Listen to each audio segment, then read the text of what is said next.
Brahma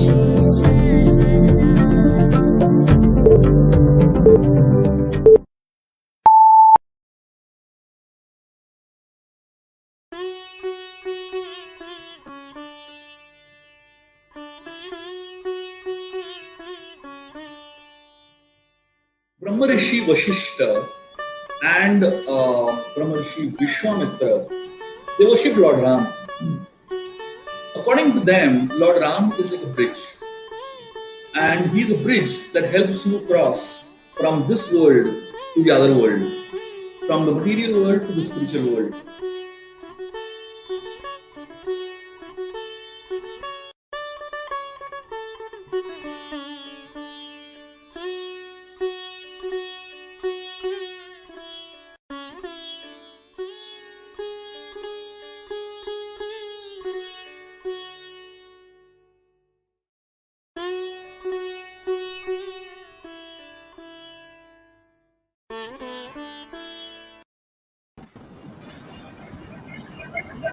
Jai Dharima, Shivaji. Hare Krishna. Hare Krishna. Very happy to be with all of you all. Very grateful. Thank you. Mami, Jai Dharima. जय धारिमा बेटे. हमारी audiences का स्वागत है. आइए जुड़िए. First we may ask Shubhaji, how did he celebrate the Holi? Holi is coincides with God Purnima, so I spent the whole day hearing beautiful narrations of Chaitanya Charitamrit. We had a beautiful festival in our temple where we decorated the Lord in the. I'm going to ask you this again. Shubhaji, how did you celebrate Holi? Please tell us. The Holi Mahotsav also falls within the on the day of Gaur Purnima, which is a very, very auspicious day, and we celebrate it in a traditional festival of hearing, chanting, kirtan, and also we have a very unique way of celebrating Holi, where we have our deities, Radha Krishna deities, and we actually play Holi with the deities. So we throw colors on Radha Krishna. We have a beautiful Holi festival where we keep Radha Krishna in the center, and all the festivities of Holi is done along with the deities. And something, let me tell you a very interesting story of how Holi began, just so that we know the right mood, and especially because Holi is a festival that originated in Vrindavan, and to know the origin of the story is beautiful. Once Krishna was very sad. He was about 5 years old at that point, and Krishna was very sad. And Mother Yashoda, when she saw Krishna's sadness, she asked him, "Why are you so sad today?" And Krishna told her that the reason I'm sad is because I am not at all happy that I am so dark and Radha is so fair. So Krishna was really, really sad. So he's asking his mother, "Why am I so dark and why is Radha so fair?" And his mother gave a very innovative answer. Mothers have to be really innovative to take care of children, right? So Mother Yashoda told him, the reason Radha is fair is because when someone is fair, you can put any color on that person. But when someone is dark, you can't put any color on that person. Nothing comes on you. So she told him, you can make Radha yellow, pink, blue, green. You can make her any color you want. That's why she's fair and you're dark. And Krishna loved the idea. He ran to Radha and he took some colors, and one side of her face he put one color, another side of her face he put another color. And that's how the festival of Holi began in Vrindavan. But how did you celebrate it? So in the same mood, we, as I said, we have our deities of Radha Krishna on whom we throw Holi. Yes. And that is how we celebrate it. So the idea is that in any traditional Vaishnava festival, the idea is we give joy to the Lord. We give pleasure to Krishna, and that is how we derive pleasure. I see. And the chantings, what are the chantings you do? We were chanting beautiful bhajans of Lord Chaitanya Mahaprabhu and singing the Hare Krishna Mahamantra, which is considered to be the yoga dharma of this age of Kali. Right. It's a mass congregation. We have a huge community of almost 5,000 people all over Mumbai and extending across the world, obviously. And that is how we have this gathering almost 4,000 people today, yesterday night for the So festival. were they all present in person, or did you do a hybrid Person, we no, we had this festival in person. in First person? time we had a yeah, first time we actually opened up the temple and had a proper festival yesterday after 2 long years almost. Super. It's very beautiful Okay, and heart touching to see. okay, back to you, Saina. Ji Back to your program as we ji planned. Thank you so ji much. जी तो अब शुरू करते हैं भक्ति के रंग के साथ और प्रेम के रंग के साथ. It's an extension of yesterday. भक्ति के रंग और प्रेम के रंग. Shubha ji, I'm going to ask you something which actually came end of the chapter. हमारा आज का हम आज थिंक पिक टू विन से चैप्टर 3 पे बात कर रहे हैं assumptions and expectations. तो उस चैप्टर पे आज चर्चा कर रहे हैं. शुभा जी, it's all Leela, it's all प्रभु राम्स लीला. जब शुखा स्पाई आके सब देख रहा था, समझ रहा था, he got caught and he was got, वो प्रभु राम के सामने उसको लाया गया. प्रभु राम मुस्कुरा के उसको बोले और कुछ पूछना है और कुछ जानना है और कुछ देखना है तो हम बता देते हैं, अच्छे से सब देख लो, जान लो, पहचान लो और फिर जाओ. And then go tell your king that I am coming. I am coming. It was a very clear message that goodness is not a weakness. Sometimes how important is it to declare that? Ji, ji. Thank you for the question. This context of the Ramayan is just to set the context right. When Lord Ram's army reached the other shore of the ocean, almost entering Lanka at that point, Ravan sent 2 spies to take measure of the army of Lord Ram to get a good statistics and good understanding of the strengths and weaknesses of the army. And Shuka and Sarana, the 2 spies, they were moving around in the army of Lord Ram, the Vanara army, and actually taking note of every small thing. And somehow Vibhishan and the other Vanaras caught them, and they were really being tortured by the Vanaras because they were really scared.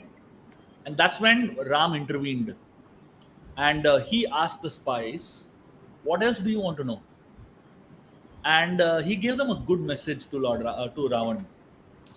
Now, the idea here in this particular section of the story is a secure leader doesn't fear that my enemies will know things. A lot of times, people derive strength in secrecy. They derive strength by keeping things secret, and suddenly they surprise their enemy or their competitor and things like that. That's one way of looking at how you deal with problems and competition. But another way is transparency, and there is an amazing strength in being transparent and open, nothing to hide, because when our strength comes basically from only a strategy, that strength is very much dependent on secrecy. But when our strength comes based on ability and inner confidence and truthfulness, there's nothing to hide. The biggest businesses of the world, some of the biggest businesses of the world, they don't thrive based on secrecy, but they thrive based on their ability, commitment, and the way they serve the society. And because their service and their commitment is so amazing, they don't have to keep anything secret at all. Unfortunately, people like Ravan, their strength comes from strategy and secrecies. Their strength comes from power and technology. But their strength doesn't come from honesty and transparency. Their strength doesn't come from inner confidence and truthfulness. Their strength doesn't come from um, clarity of purpose and the right intentions. And because their strength comes from something outside, they're always shaken inside. And that is why they need a wide network of spies. They need a wide network of uh, ideas that will keep them always secure and safe, basically. But people who believe in inner strength, inner content, and genuineness, they believe in something much higher than just external sources of strength. Shubhaji, we are going to share our thoughts on all that's higher than these emotions, but a few more words on clarity of purpose and a resolve, And resolve. and a resolve, and a firm resolve that I will see through no matter what. Yeah. So a person can have clarity of purpose if that person has faith in what he wants to achieve in life and faith in higher powers. There is a very interesting definition of morality. Uh, it says in Sanskrit, it says samsiddhir haritoshanam, which means morality is that truth with which the supreme personality of Godhead is pleased with you. So now, today people have their own definitions of morality, what is right, what is wrong, and because they do not understand what is the deeper definition of morality, they make their own definitions. It's like shooting a bullseye. There are two ways to shoot bullseye. One way is actually to shoot it. The bullseye is there. That's the bullseye, and you put the effort and shoot the bullseye. That's the tougher way. There's an easier way to shoot the bullseye. You know what's the easier way? Shoot first. And wherever the arrow hits, draw a bullseye around it. Easier way to draw, isn't it? So, for a lot of people, this is how morality is. Morality is not a standard. Morality is what they do. They make that as a standard. So, unfortunately, when people do not have a great clarity within, whatever they do, they think is right. But the idea of clarity of purpose has to always be aligned with a higher standard. So usually, most human beings, their purpose is based on their own selfish motives. What makes me more money, what grows my business a little more, what makes me a little more powerful. So it's all based on what they will benefit. But great people, great leaders like Lord Ram, their clarity of purpose is not only based on what is good for them, but what is good for society. And what is good for society is not decided by their standards, but it is decided by a higher principle, which is known as Samsiddhi Haritoshanam, which is the point of that act which pleases the Supreme Lord, right? That's what accountability is all about, isn't it? And that's what makes a resolve very powerful. So, like, say, for example, a teacher walks into a classroom. Now, for that teacher to have the resolve to teach well, what does the teacher need? And what is it that she needs to remember when she wants to have clarity of purpose for what she's doing? Teaching in a classroom is like performing a surgery in a closed operation theater. What happens in that operation theater, no one will ever know except the doctor, right? The surgeon. Nobody else knows what went wrong or what went right. Similarly, when a teacher is teaching inside a classroom, nobody will ever know what she's doing inside the classroom. Only she knows. And there's another factor, which is the Paramatma, which is God within her own heart. So for our resolve to be very powerful, And for us to have great clarity in our minds, we need to remember these two aspects. One is set a standard that is so high, follow a standard that is very high, and especially a standard that is accountable to higher truths, to God. And keeping that standard in mind, then align your actions. Then you take your actions. Those actions will have a great purpose, and those actions will also be filled with a lot of intense resolve. शुभा जी फिर से वो बात आई, who are we accountable to? हमारी जवाबदारी किसके साथ है? फिर से वो बात आई है यहाँ पर। शुभा जी, God within, the holy name.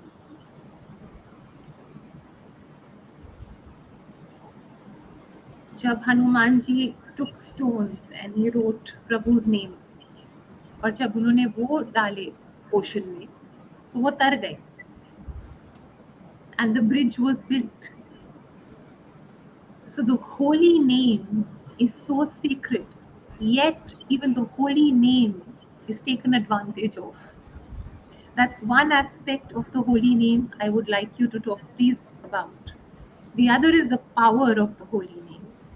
Third is, when you take the holy name truly, then you have to glorify the holy name.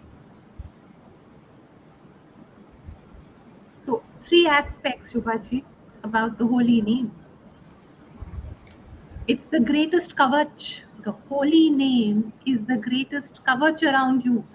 No harm can pierce that. No harm can pierce that, Shubhaji. But there are 3 aspects.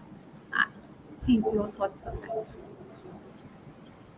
So the story in the Ramayana is where Hanumanji and the Vanaras are trying to figure out how to build a bridge across the ocean. It's a 800-mile long ocean, wide, and such a massive distance. How do they build a bridge? So the first thought was to try to fill as many stones as possible. So the stones were drowning. There was such a huge, deep ocean.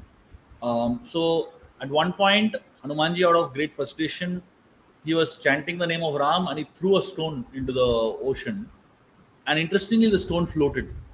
And that's when they figured out there is some connection with the holy name of Ram and the floating of the stones. Even today, if you actually go to Dhanushkoti in Rameshwaram, you will actually find some of the stones are still floating. That it's just amazing, heavy stones floating in water. So the stones floating on water, and especially the holy name of Ram being involved, is very interesting because one, the holy name of Ram is not different from Ram. It is said, Nama Chintamani Krishna Chaitanya Rasavigraha Purna Shuddho Nitya Mukto Abhinatvam Nama Navino. This word Abhinatvam Nama Namino means Nama and Nami. Nama means holy name, and Nami means the person whose name it is. And Abhinatvam, the idea is that there's no difference between the two. Like, you take any ordinary human being's name or any ordinary thing's name and the thing, there is a big difference between the two, isn't it? Like, say, for example, Srila Prabhupada would, often talk about this. If we are talking about some mundane thing in this world, like, say, for example, you take Coca-Cola, and if you just keep saying Coca-Cola, Coca-Cola, Coca-Cola, you think you'll feel, your thirst will go away? No. You have to go there and buy a Coke and drink, and then your thirst might go away. Now, a material name like Coca-Cola and the thing, there's no relation between the two. But Krishna's name, Ram's name, and the person, they are non-different. So when you're chanting the name of Rama, when you're chanting the name of Krishna, Ram and Krishna are present there. Their energies are completely present there. And the energies of the Lord are so intensely present in the holy names that just the entire creation is created by God, right? And the person who creates can also adjust the laws. lawmaker and the person who makes sure that the law is kept, the lawkeeper, usually are the same people, right? The lawmakers or the lawkeepers are, at least they're connected to each other, supposed to be at least. So only when a person is made the law and he ensures that the law is kept, then only the law is respected, isn't it? So similarly, God has created this world. There are some laws that he has made, and he ensures that those laws are followed. But the interesting thing is, because he is the one who makes the law, sometimes he can break the law. Just like when a police is chasing a criminal, a terrorist is running away in a car and the police is chasing intensely. You think the police is going to stop at a red signal? Is that important? Is that law important to follow at that point? Not at all. Sometimes you have to break the law because there is a higher law to be kept, right? So here we find the stones are floating. So the floating stones seems to be a breaking of the law, but there is a higher law that is being established. What is the higher law that is being established? The higher law that is being established here is the holy name is powerful. The holy name is everything and is all pervading and is the source of all energy in this world. And when you take the holy name of the Lord, impossible things can happen. That is what is being taught to us through this very simple story in the Ramayan. This story seems to be such a simple story. It seems to be like almost a kiddish story, but it's not. It's a very deep story actually, and it is a very profound story because it talks about the power of the holy name. Nama Chintamani Krishna Chaitanya Rasa Vigraha. So the Nama, the holy name, is considered to be Chintamani. Chintamani means wish fulfilling, desire fulfilling tree, or a desire wish fulfilling stone, basically. So all of us, we are looking for something mystical and something miraculous, isn't it? Everyone wants that, and unfortunately, people don't understand what is the greatest miracle. The greatest miracle is not turning stone into gold. The greatest miracle is not making a $1 million building in a few minutes. That's not. These are not miracles. The greatest miracle is transformation of the heart. A heart that is filled with lust. If something can transform it into love, a heart that is filled with greed, if something can transform it into something powerful and beneficial to society, a heart that is filled with anger, if something can transform it into something uh, uh, beautiful, that transformation is the greatest miracle in this world. And that's the transformation that the holy name can do. Anyone who chants the holy names of the Lord, they go through a transformation like this. They go through a miracle like this. And there are hundreds and thousands of stories in this world of transformations of such people that have existed, that has happened. And not in the past, not old stories. We're talking about stories as recent as a few years before also, few days before also. Every day these transformations are happening, right? And I can tell you so many stories of people who had criminal backgrounds, who had such bad backgrounds, by chanting the holy names of the Lord, by just the power of holy names of the Lord, they've gone through massive transformations in their heart. I think that's what Chintamani means. That's what the power of the holy name really is. Shubhaji, what does it mean? What does it mean to live constantly with the holy name? What does it mean to live with the holy name? Not just chant the holy name. What does it mean? We can keep taking the holy name, but we need to live with the holy name. What does it mean to live with the holy name? In Sanskrit, there is a very beautiful word called Samadhi.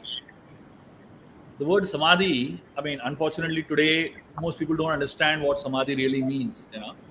For a lot of people, Samadhi means some kind of a tomb or some place where some holy person is buried and he's in Samadhi, things like that. But the word samadhi actually means something very different. Samadhi means absorption. When you are so absorbed in something higher that the lower things don't affect you at all, that's the real definition of the word samadhi. So someone who chants the holy names of the Lord, initially, the chanting may be in a distracted format. It may be in a distracted form. But as you keep chanting the holy name sincerely over a period of time, you reach a point where you can experience samadhi in your life. And what is samadhi in our life? Samadhi simply means that you may be living in this world, but you're not of this world. Samadhi simply means that you're like a, you know, if you've seen a coconut, sometimes the coconut, the shell inside, the copra, inside gets separated from the shell, right? And you shake it, you can actually hear the copra inside shaking, right?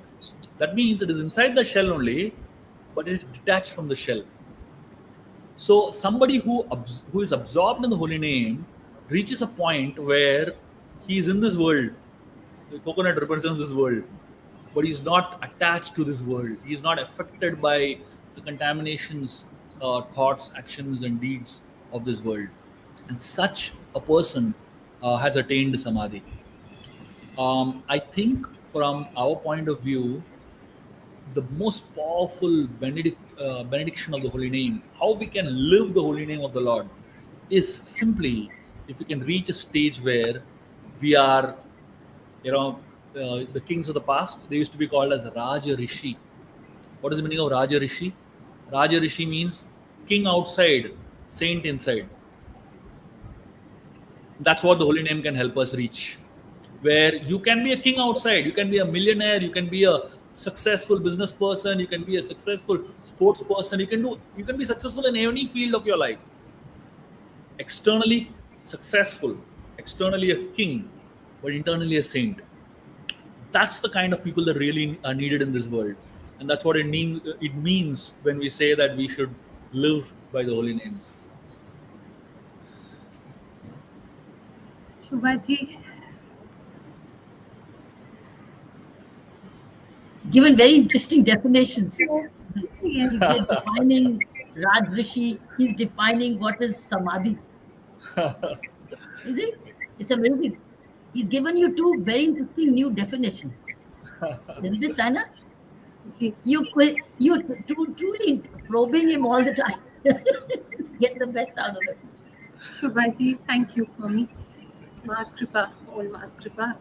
Shubha जी, अपने आप नहीं मिलता है ये holy name भी, यहाँ पे भी मैं नहीं आनी चाहिए. This holy name also comes in your jholi like prasad. It's their karuna and that mercy that gives you the holy name truly, where you can chant it and live it and glorify it. Because in this world, in today's yoga, you need, for me, there is only one way of life. There is no worldly and spiritual life. But yes, you do need certain abilities when you're out there in the world. And you do need some very soft inner abilities when you're you. But when you go out there, you need certain abilities. But please talk about how the holy name is also given to us as prasad. And how do we live up to it? How do we live up to the holy name, Shubhaji? Because in the book, there's a beautiful incident where Prabhu Ram picks up a stone. It says Leela Shubhaji, and he throws the stone in the ocean and it sinks. Hanuman ji tells him, जिसको आपने त्याग दिया उसका बेड़ा पार कैसे होगा? आपने तो फेंक दिया, आपने वो त्याग दिया, तो वो कैसे तरेगा? और जिसको उन्होंने अपना लिया वो तर गया. पर एक इंसान का खुद का आचरण 24 घंटे मिलते हैं हमको. हमारा हर पल का आचरण नोट होता है सुबह जी। इस दुनिया में रह रहे क्रियाकर्म दोनों करेंगे लेकिन नोट होता है। तो please talk about how do you live up to this holy name. Ji Shubha ji. The idea is that when we are connected to something pure, the expectation is that we also become pure. Obviously, when you are in a path of perfection, you will reach perfection at some stage. But sometimes we just got onto the path just now. It might take us maybe a lifetime, maybe a few lifetimes to reach the perfection stage. But the very fact that you have got on the path, it means that someday you'll reach a destination. In the journey, there is a component of the destination. And in the destination, there's a component of the journey. So the very fact that you have embarked on the journey, it means that there is a component of the destination in you already. So for a lot of us who are just beginning the path of spirituality, um, we may not be there as yet. But as I said, in the journey itself, since we are just embarked on the journey, there's a small component of the destination somewhere there. I personally feel that that should give us a lot of hope that I'm on the path, and because I'm on the path is a path to perfection. Just like on the roads in Mumbai nowadays, there is a lot of work going on, a lot of intense work going on across Mumbai, and everywhere they write this um, small inconvenience for greater convenience. You know, right now it is inconvenient, but eventually it will become very convenient. You know. So right now, when you begin the path of spirituality, it might seem to be intense. Chanting the holy name is not easy at all. The mind might take you here and there. You might not be able to focus. There is so many things that will happen that will try to take you off the path. But what does a mango have to do? uh, a raw mango, what does it have to do to become ripe? The only thing a raw mango has to do to become ripe is hang on there. Just hang in there. That's all. Latke raho. The only thing the raw mango has to do is just hang on there. That's all.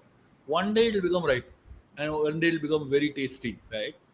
Similarly, for all of us, when we chant the holy names of the Lord, right now we are like raw mangoes, very khatta, very tough, very not really tasty, you know.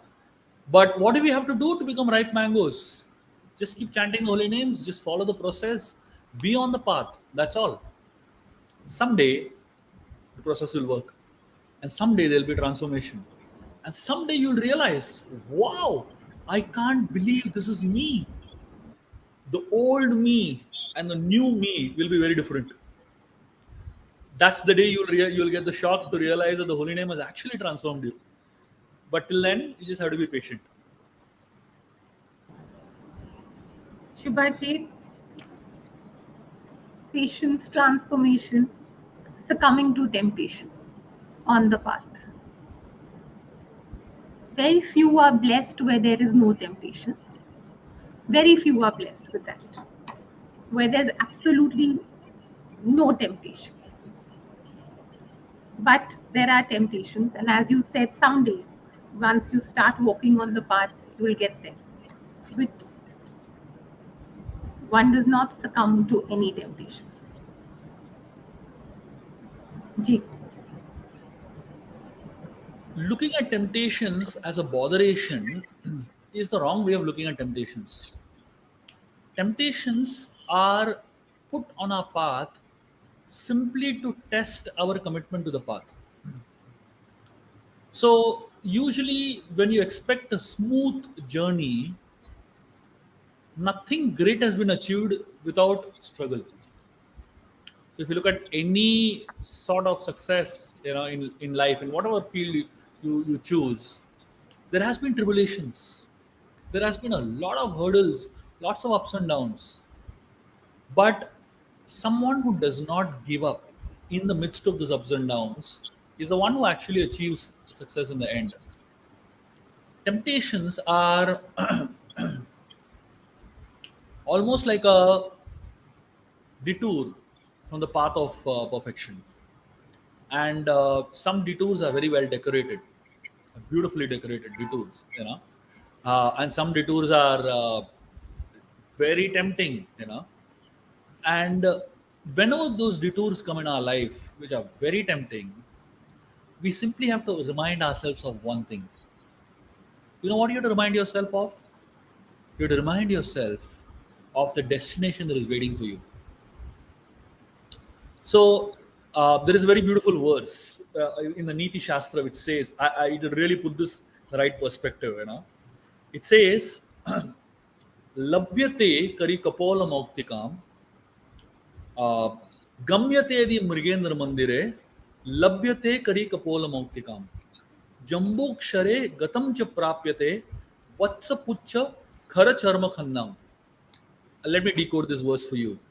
It says gamyate yadi mrigendra mandire. Gamyate means if you walk where mriga indra mandir. Mriga means animal, right? Mriga indra means king of animals, which is lion. Mriga Indra Mandir means abode, house. So if you walk into the den of a lion, what will you get? It says, Gamyate yadi Mrigendra Mandire, Labhyate means you may get. Labhyate kari kapola mauktikam. Kapola mauktikam means it's since we're talking about jewels, we're talking about the jewel of chanting the holy name, Chintamani. This is a very relevant example. 1 in 1,000 elephants has a jewel in its head. Inside the forehead of the elephant, a jewel grows, and it grows specifically in the forehead of a male elephant. 1 in a few thousand male elephants has a jewel in its forehead. Very, very rare. But lions keep killing elephants.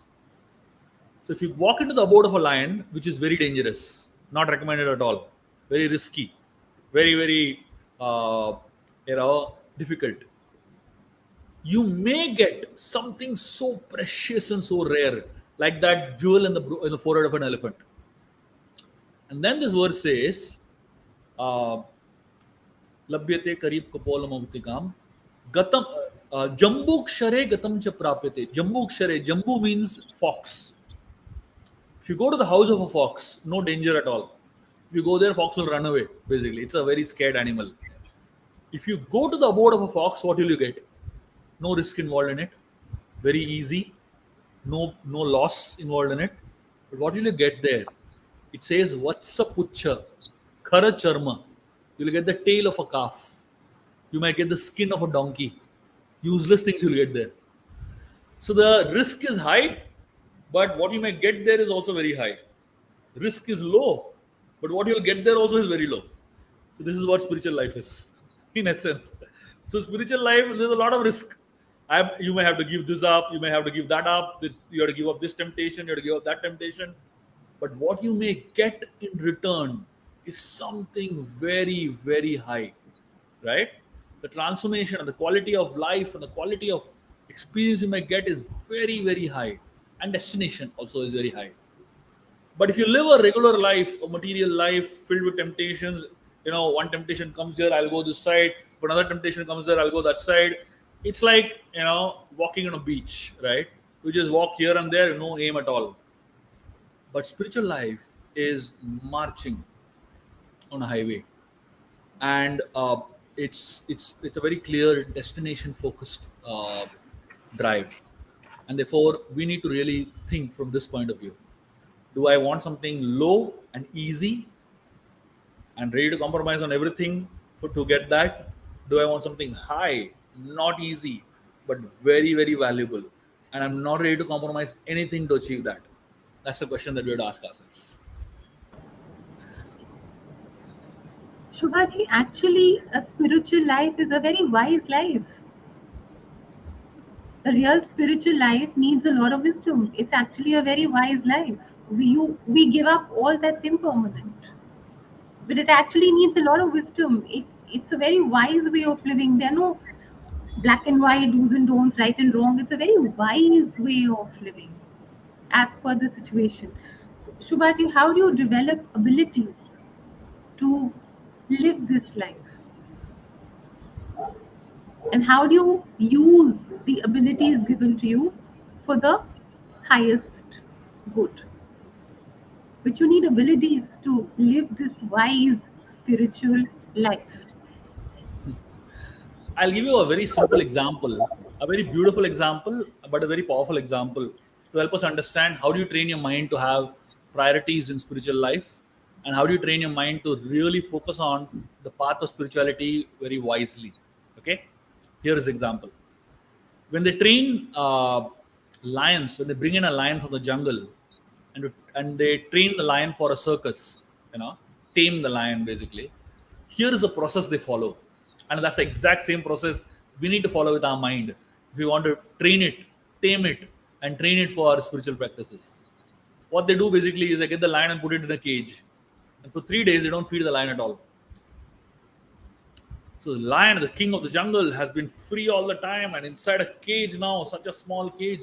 The lion is wild and angry, beating the cage and roaring like anything and moving around the cage with great anger. Nobody even looks at the lion. For 2 or 3 days, nobody just cares at all. First day, lion is very passionate. Second day, the lion is hungry, tired, but nothing to do. So only when people come that side, the lion gets up and starts shouting and all. After 3 4 days, the lion actually gets really tired and it sits down. Yeah. Then that fellow goes in, the trainer. He goes in with a whip in his hand and he goes in with food in the other hand. He goes in, opens the cage. The lion doesn't have strength now to do much. This fellow throws the piece of meat in front of the lion. The lion is about to jump to eat it. The hunter hits the whip on the floor. The lion immediately is taken aback. He moves a little back. And then the lion somehow understands there's a connection between what that fellow is trying to show the whip and what I'm supposed to do. And slowly the lion gets it that if that whip is in this fellow's hand, then I have to follow him. And the lion actually tames down, calms down. And as long as the whip is in that fellow's hand, the lion doesn't do anything wild, basically. This is exactly the way in which we have to train our mind. Our mind, before spiritual practice, has been like a lion in the jungle, the king of the jungle. King of the jungle gets whatever he wants. King of the jungle can roam anywhere he wants. He can do whatever he wants. That's exactly how our mind has been also without spirituality. It does anything, eats anywhere, eats anything, does any kind of activities, no control whatsoever. Why? It's the king of the jungle. The mind is the king, right? And the mind does whatever it wants. But the day you decide that I want to practice spiritual life, that day you have to do some things, a few things with the mind. The first thing is put it in a fence, put it in a cage. And what is that cage? We call it as regulative principles of freedom. There are some principles that you have to live your life by. And each of us can choose different principles that we want to live your life by. Very important principles. Initially, they seem to be like a cage. They seem to be trapping us. They seem to be like so frustrating, right? And everybody who looks at anybody practicing spiritual life, they'll think this fellow is living in a cage only. What, he can't do anything? No freedom. But if you look at the words that Srila Prabhupada has used, it says regulative principles of freedom. They seem to be binding you, but they're actually freeing you. The second thing that has to be done to a mind to tame it is stop feeding it. Stop feeding it. Usually, the mind is used to being fed anything it wants. Wants a gulab jamun, immediately buy. Wants an iPhone, immediately buy. wants a car, immediately buy, wants a house here. We do anything and everything. And especially the online world now, people order left, right, center without thinking. Just do it basically. So, the second thing that has to be done for practicing spiritual life after fencing is fasting the mind. We're used to feasting the mind. We have to start fasting the mind. Say no to whatever the mind asks for a few days. Then the mind understands, I will not get everything I want. Then selectively throw something in front of the mind. But use the whip in your hand. What is a whip? The whip is intelligence. You have to keep the whip in your hand and tell the mind, if you want this, then you have to do this. With these three things, the mind slowly understands that I have lost my freedom. I am not the king anymore. The mind understands that now I need to follow certain principles in life. And interestingly, the mind, which was our worst enemy in the past, when trained properly in these three ways, becomes our best friend in the future. And then the mind completely transforms. It actually starts helping you in your spiritual practice. Amazingly, once you're used to getting up at a particular time, you will get up without an alarm clock. The same mind that used to tell you sleep more, it will suddenly wake you up, because now it has become your best friend. And that is the path in which we slowly overcome the temptations and get into a path of focus through a very powerful process of mind control.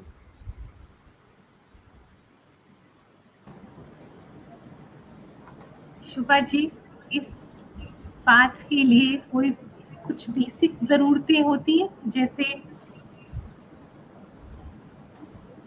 Purity of intention तो चाहिए ना शुभा जी?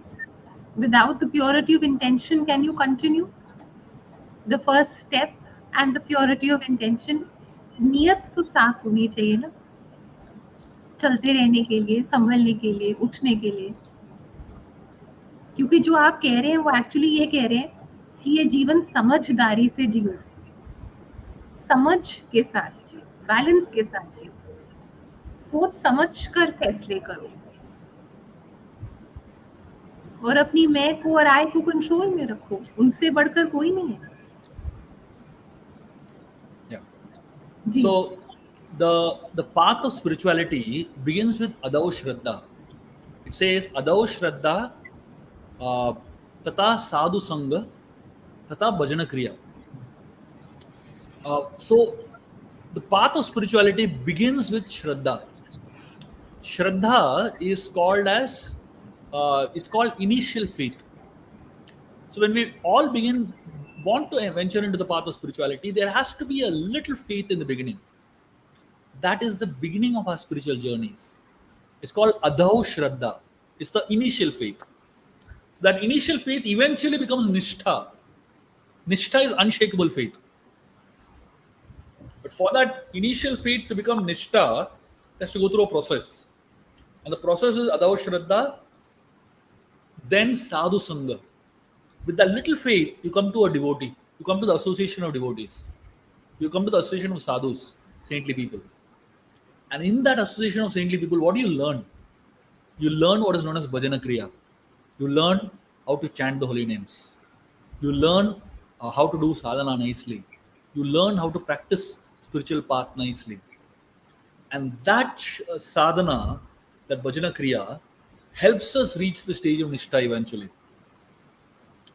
And then eventually, of course, last is prema, love of God. But the path is the way we deal with it is Adhav Shraddha, Sadhu Sangha, Bhajana Kriya, and then Anartha Nivritti. Anartha Nivritti is cleansing of all the unwanted contaminations in the heart. And then it goes further into Nishtha, Ruchi, Asakti, Nishtha, Bhav, and Prema. That's the process of transformation, but at least in the beginning stage, you don't have to bother about the later stages. But the beginning stage is very clear.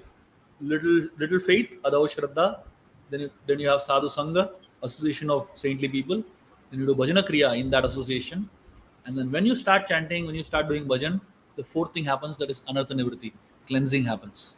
That cleansing process is a pretty long process. It's a pretty long process and it's a pretty intense process. And till you go through that process of cleansing, purification won't happen. Till then, you won't develop taste, which is ruchi, which is all we all want to aspire for it, but it won't happen unless anartha nivritti happens. It's also about what is our soul priority. हमारी आत्मा की priority क्या है, जीवन की priority क्या है. I'm going to combine 3 questions and then request Mummy to give us the sum up. But just combining, it completes our today's flow of thoughts. Prabhu Ram is the Lord. He could have stopped Ravana's heartbeat. The entire process was required to purify lives and set an example how important the process is. Faith answers questions which logic fails to. So you have to go through the process with faith. This is for the seekers, people who are seeking to walk the path. And how important is the first step?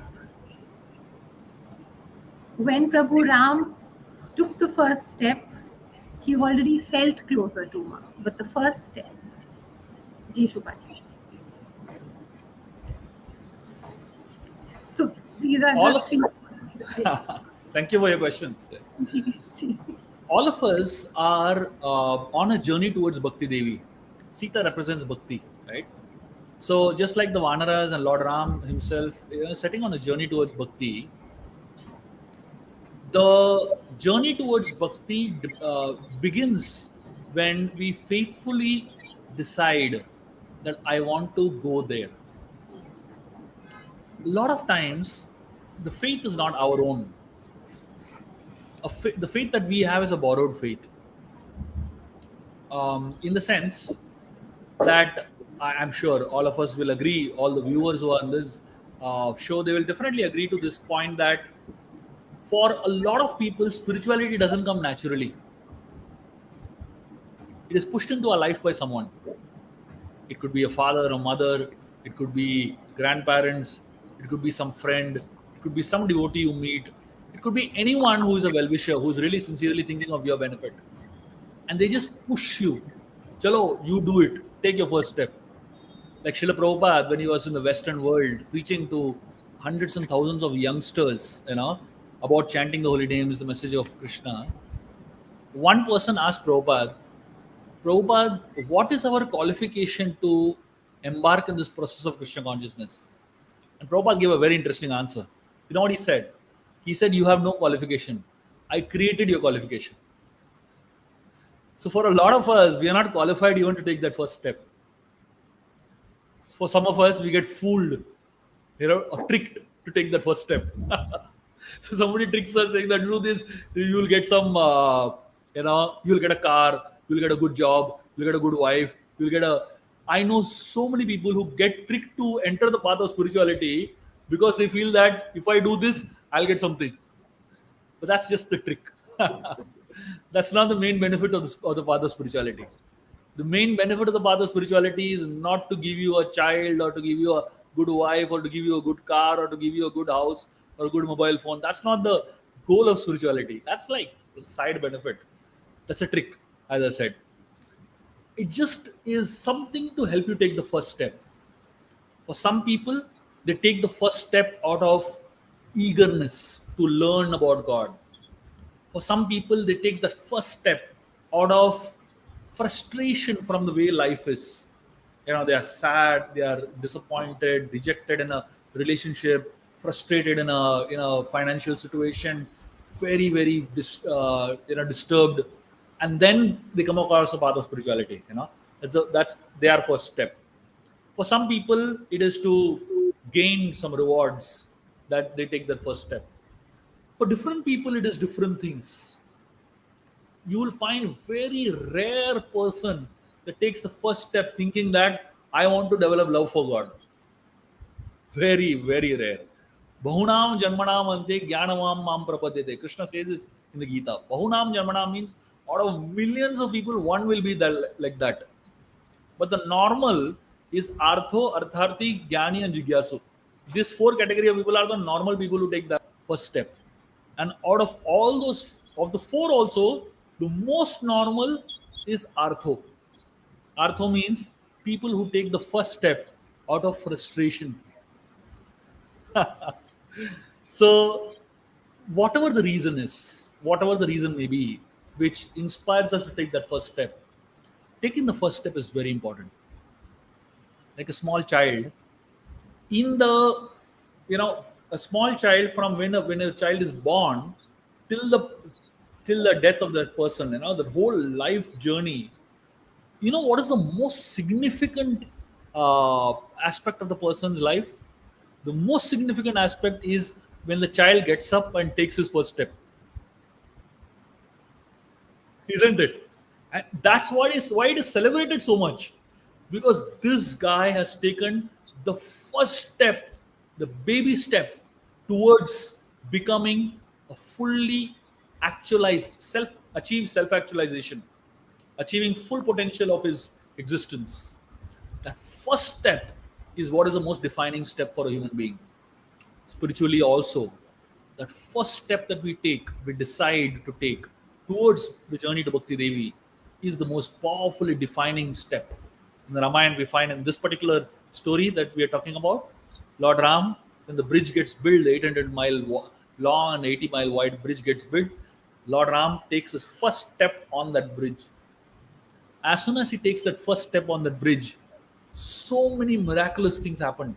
All the sea creatures start coming closer to the stone bridge, and they actually become part of the stone bridge. The turtles and the sharks and the seals, all of them actually add on to that stone bridge. The bridge becomes much, much wider. It simply means when we take the first step towards Bhakti Devi, towards spirituality, miracles will happen in our lives. You can expect a lot of powerful miracles coming in, a lot of divine help coming in to help us on the journey, which is not easy, but at the same time, with the help of all the divine miracles and the divine intervention, we may succeed. That's the hope that we all embark the journey with. Ji Shubha ji, thank you. Mummy, आप करेंगे समाप्त? Yes, we are back to the same book, picking up chapters from this book, but turning every chapter into a satsang. Every chapter is a satsang. Shubhaji, I've loved the satsang today. I've learned so much. Thanks to Saina's team, I think it's been an amazing satsang. I hope that it will get recorded again and assembled for posterity and longitude and for life, shelf life. Saina, you said so many nice things. I don't know where to stop, because if I start saying it all, I cannot have it will be Shubhaji's, but not it will be a lower level of Shubhaji. I don't want to spoil it, but certain things are very, very sound and profound. Let me come to you. What has been profound?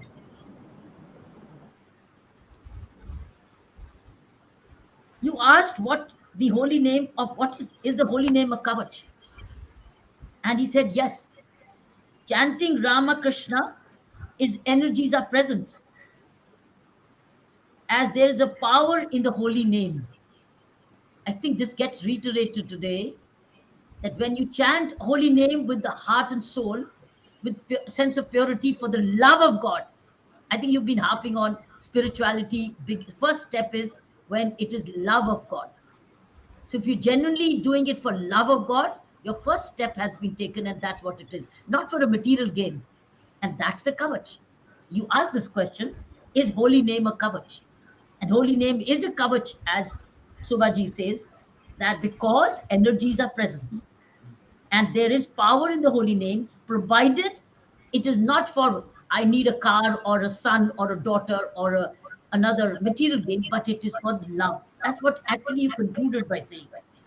And spiritual life is actually to achieve a higher destination. You also gave a very good definition of morality.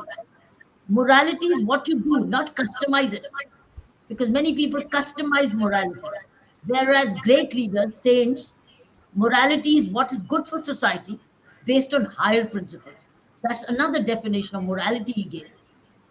And he also gave you the kavach of the holy name. This is second thing, which is my takeaway. And he said, what is the greatest miracle? And the greatest miracle is transformation of heart. And the first time I've heard this. The real transformation is when, imagine, what would be a miracle in Ukraine war today if there's a transformation of heart in Putin and says, okay, let's settle down. You keep your territory. You only want neutrality. He's already saying, I want to be neutral. I'm okay with neutral. I don't want to be going into NATO. Transformation of heart.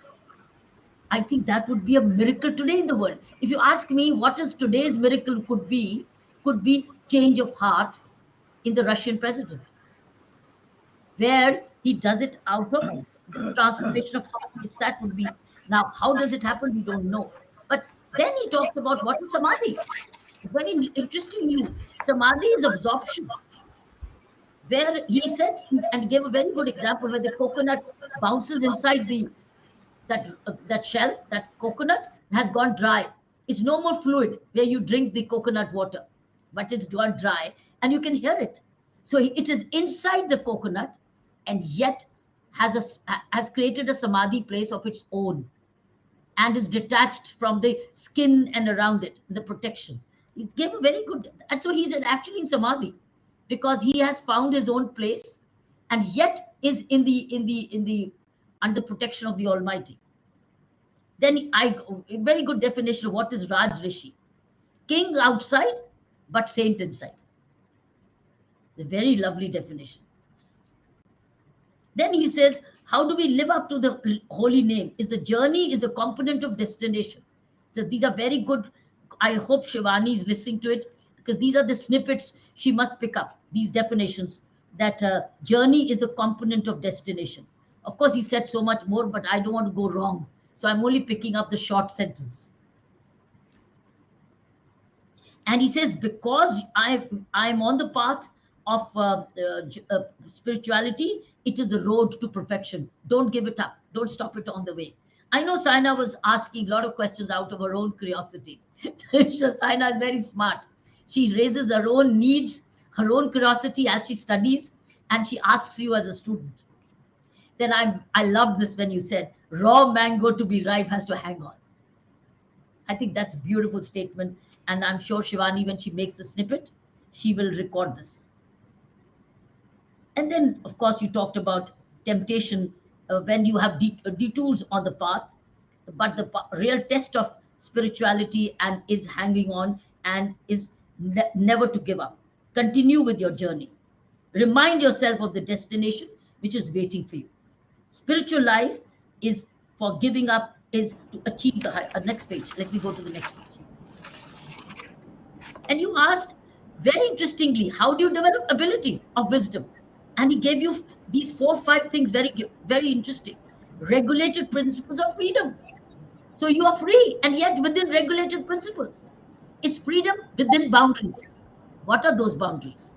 So that is what is of the training of the mind, is regulated principles of freedom for the ability of wisdom, as you asked. Feasting replaced by fasting of the mind and mastering the mind, telling them that I will give you a reward if you behave like this. So you are rewarding your own mind for mind to behave in a particular way. So you're becoming two. One mind, you're training, the other mind is listening to you and answering you. So you're dividing your mind into two, or you're having 2 minds within one body. One mind which is deprived and starved so that it's fasted, so that it behaves itself. And now you said the same mind becomes a friend for you, which was early your own dushman. So the path of spirituality is Shraddha, Sadhu Sangha, Bhajan Kriya, and then finally cleansing happens And Ruchi, you even took us to Ruchi. You know, I'm skipping so many. I know you can correct me, Shubhaji. Like, Dr. Vedi, Kiranji, you lost out this step. So I'm only writing as you speak, and I miss so much also. Try and remember it because I know I want to absorb these. But Shraddha and Nishtha also, you talked about that Nishtha comes when hopeful cleansing happens and you read Ruchi. But spirituality does not come naturally. Sometimes we are tricked into it. But you have to take the first baby step. So Saina, don't rate me on my summing up. I'm also sitting here as a student, trying to absorb as much as possible. As much as possible. For me, it's been a monthly satsang. And you're actually helping me every month to stay on that path. You're reminding me too, the spiritual path. It's just wonderful. And then he says, miracles will happen. It is to take the first step is when you do it for love of God. And that's a defining moment, and then miracles happen. But you don't wait for miracles. I think the biggest miracle is the inner peace, the inner transformation, which keeps evolving and happening. To me, this is an everyday miracle. You're at peace and you're one in communion. You're in communion and you're in union. Thank you so much for this beautiful satsang. I hope we can do justice in our summing up of yours by the snippets which Shivani Arora will be making. With Thank the you very title much. of It's very beautiful. It's all coming from your book. This is our gospel. This is our Bible. This is everything for us. So you read the chapter, but you expand the chapter and you make the chapter into a satsang for us. Thank you, Saina. Thank you, Mummy. Thank you for the summer. Very heartfelt summer. Thank you. It's so heartfelt. Thank you. Thank you. Shubhaji, thank you so much. Thank you very much. Very grateful to be with y'all, and such a honor and pleasure to serve y'all by sharing some thoughts. जी अगले महीने हम मिलेंगे आपको. Chapter है desperation and miss direction. Chapter 5 है book का. अगले महीने मिलेंगे. Chant the holy name, feel the holy name, live the holy name, glorify the holy name. We see you next month. And do it for the love of God. Do it for the love of God. That's a main place. Do it for the love. Thank you so much. जी प्रेम रंग और भक्ति रंग से बड़ा कोई रंग नहीं है. प्रेम रंग और भक्ति रंग से बड़ा कोई रंग नहीं है. रंग जाइए, रंग जाइए, निखर जाएंगे. रंग जाइए. जय धारी माँ. Hare Krishna, Shubhaji. By your explaining Shubhaji all the time, many tourists would be like wanting to go and see the Rameshwaram bridge. I'm sure it's worth going all the way. Yeah. And probably look at the floating pebbles, floating stones. They are very much there. Very much there. Amazing. Thank you, Embark. Thank you. Shubhaji. Thank you, Hare Krishna. जय धारी माँ. हरे कृष्णा. जय सिया राम. जय सिया राम. जय धारी माँ. जी जी प्रणाम.